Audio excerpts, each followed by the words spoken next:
Assalamu alaikum wa rahmatullah wa barakatuh, mes frères et sœurs.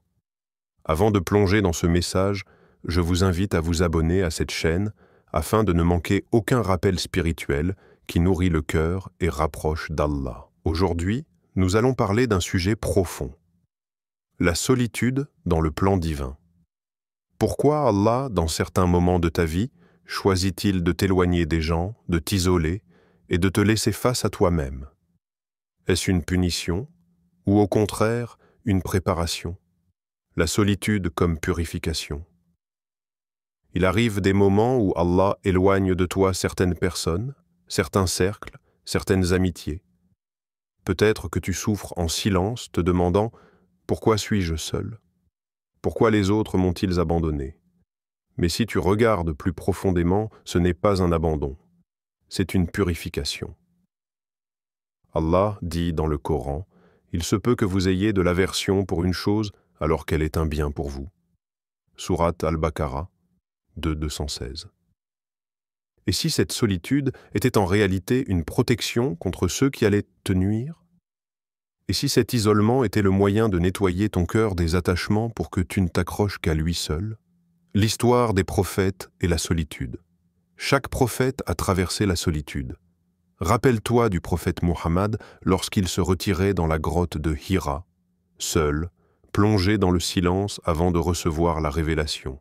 Rappelle-toi de prophète Moussa, Moïse, alayhi salam, lorsqu'il s'est enfui en Égypte, loin de son peuple, et c'est là, dans sa solitude, qu'Allah l'a préparé à sa mission. Et que dire du prophète Younous, Jonas, alayhi salam, seul dans le ventre de la baleine, dans l'obscurité totale, n'ayant que son invocation? Il n'y a de divinité que toi. Gloire à toi. J'ai été du nombre des injustes. Sourate Al-Anbiya 21, 87. Pose-toi la question. Et si Allah t'isolait maintenant pour te préparer à ton propre rôle, à ton propre destin? La solitude comme école de l'âme. La solitude n'est pas toujours un vide. Elle est parfois une école. Quand tout bruit disparaît, ton cœur entend enfin la voix de ton âme. Quand personne ne reste, tu découvres celui qui n'abandonne jamais, Allah. Allah dit « Nous sommes plus près de lui que sa veine jugulaire » Sourate Kaf 56. Alors, que fais-tu de ces moments de solitude? Les passes-tu dans l'angoisse et la plainte, ou les transformes-tu en prière, en larmes vers ton Seigneur, en méditation profonde?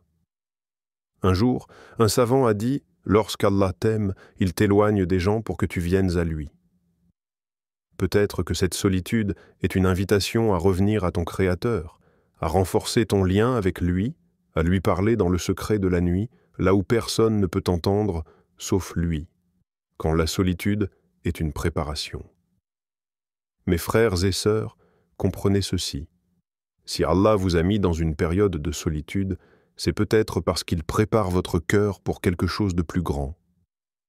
Comme un jardinier qui taille la branche pour que l'arbre porte de meilleurs fruits, Allah retire certaines choses de ta vie pour que tu deviennes plus fort, plus pur, plus proche de lui. Allah dit dans le Coran, « Allah n'impose à aucune âme une charge supérieure à sa capacité. » Sourate Al-Baqarah 2:286. Alors si tu es seul aujourd'hui, rappelle-toi que tu n'es pas abandonné. Tu es choisi. La solitude n'est pas un vide à craindre, mais un espace sacré où ton âme peut se reconnecter à Allah. Ne la vois pas comme une punition, mais comme un cadeau. Parce qu'au bout du silence, il y a la voix d'Allah dans ton cœur. Mes frères et sœurs, si ce message a touché votre cœur, abonnez-vous à cette chaîne et partagez-le avec ceux qui en ont besoin. Et souvenez-vous, même dans votre solitude, vous n'êtes jamais seul, car Allah est toujours avec vous, et il est avec vous où que vous soyez. Sourate Al-Hadid 57:4.